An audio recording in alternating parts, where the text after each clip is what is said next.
তো বন্ধুরা আমি এখন রান্না করতে বসেছি আর তোমাদের সাথে একটা জিনিস মিষ্টু রাগ সম্বন্ধে আমি তোমাদের সাথে শেয়ার করব। মানে আমার কাছে এই রসুনটা আছে, তবু ওকে আমি আনতে বলবো। মানে অনেক কিছু আছে, আমার কাছে সব কিছু সামনে আছে, তাও আমি ওকে আনতে বলবো, দেখি ওর রিয়াকশনটা। যাও তো বাবা, একটা রসুন এনে দাও সামনে লাল ঝুড়িতে। হ্যাঁ ওখানে আছে, দেখো। দাও দাও দাও, ধুতে হবে না, আমি ছাড়ি নেবো। Thank you. থ্যাংক ইউ বলে দরকার নেই ওটাতে। আর লঙ্কাটা আনতে ভুলে গেছি, লঙ্কাগুলো এনে দাও। যাও দানি কনফিডেন্ট নিচে থাকে, দেখো দুটো হলে শুকনো লঙ্কা, লাল লঙ্কা এই দাও। দাও ধুয়ে দি। ঠিক আছে, ধুয়ে দাও। হাতে দিচ্ছ, ই পড়ে গেল তো। থাকুক, আর দিতে হয় না। কি বাবা, আমি তো ইয়েটা আনতে ভুলে গেছি। পেঁয়াজগুলো আছে, দেখো তো ওখানে। পেঁয়াজ আছে? পেঁয়াজ দেখছি, দাঁড়া দাঁড়া বাবু। রয়েছে পেঁয়াজ, রয়েছে। দাঁড়া, ঠিক আছে, পেঁয়াজগুলো মনে হয় আমার কাছে আছে, পেয়ে গেছি। এই যে পেঁয়াজের প্লাস্টিকটা এখানে আছে। ঠিক আছে, দাঁড়া, আমাকে এখানে জিজ্ঞেস করতে অতবার ধরে। আলুগুলো একটু এনে দাও, এই যে আলুগুলো। নমস্কার বাবু, নমস্কার।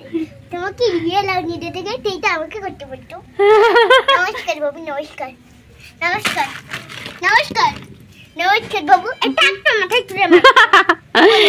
আর বলবো না, আর কিছু বলবো না, ঠিক আছে? এই নাও আরু, এটা যদি মাথা তুলে মার না, মাথা পুরো ফুটিয়ে দিয়ে দেবো। তুমি কি খেলছো? হ্যাঁ। ও, কি রান্না করছো? কি রান্না করতে দিতে কি জিজ্ঞেস করতে হবে? আর ঠিক আছে, আলু ভেজে দেবো, দুটো আলু ভেজে দিয়ে ভাত খাবে তো? আমাকে রান্না করতে আমি কি বাচ্চা করবো কি? আমার বাবা চাকর। আর তোমার বাবা ঠাকুর কেন হবো গো? আমি কি রাখবো যে ট্যাঙ্ক করে দেওয়া তোমার মাথায় তুলে মার। এখন আলুটা তুলে মারবো। হ্যাঁ, আর একটা এলাচ, একটা শুধু থালা দিয়ে দাও, নাহলে বাটি। সত্যি ঠাকুর বলছি, সত্যি তোর ঘরে সব কাজ করে দিয়েছি আমি। আর তুমি কেন খাবে, ঘুমাবে আর ফোন কাটবে নাকি? আমি আর রান্না করবো, ইয়া করবো, আমি বাড়ির ঠাকুর নাকি?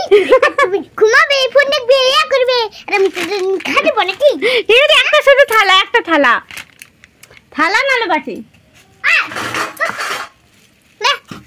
ঠিক আছে, এটা ঢাক দেবো তো। ধনেপাতা এটাতে। ধন্যবাদ। হ্যাঁ, বাবু, এটা তোমার মাথায় তুলে মারবো। লাও তোমার দণ্ডি তুলে। আর একটা দিতে বলছি, আর কিছু বলবো না, শুধু হলুদের প্যাকেটটা। প্লিজ প্লিজ আমাকে ছেড়ে দাও, আমাকে ছেড়ে দাও, আমি বাড়িতে এখন নই। প্লিজ আমাকে ছেড়ে দাও, প্লিজ। আমি বাড়িতে এখন নই, প্রণাম করি, প্রণাম আরকু।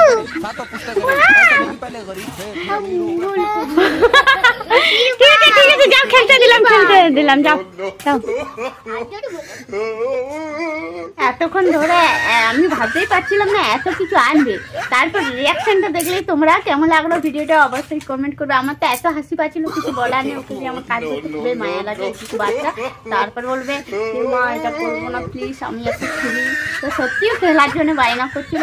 দেখো, একবার জামা আরো ফ্রেশ করে দিচ্ছি, তাও বাইরে যেয়ে পরে ধুলো বালি খেলে মাথার অবস্থা কি করছে, মুখটার অবস্থা আরো ফ্রেশ করাতে হবে। যারা বাচ্চা মানুষ করে তারাই জানে। মানে বাচ্চাকে সারাদিন জামা প্যান্ট পরিয়ে ফ্রেশ করে রাখলে ফ্রেশ থাকে না। তো চলো, ভিডিওটা মানে তোমাদেরকে আমি হাসাতে পারলাম কিনা জানি না। তো তোমাদের যদি ভালো লেগে থাকে লাইক কমেন্ট শেয়ার। টাটা করছে আমার সাবান হাত, এরকম সাবান হাত আমার। মিষ্টু রে, আমি তো অনেক কাজ করালাম বলে। হ্যাঁ, আমাকে চাকরের মতন খাটালে। চাকরের মতো খাটিয়েছি। তো চলো, ভিডিওটা আমি এখানেই শেষ করছি। সবাই ভালো থেকো, টাটা।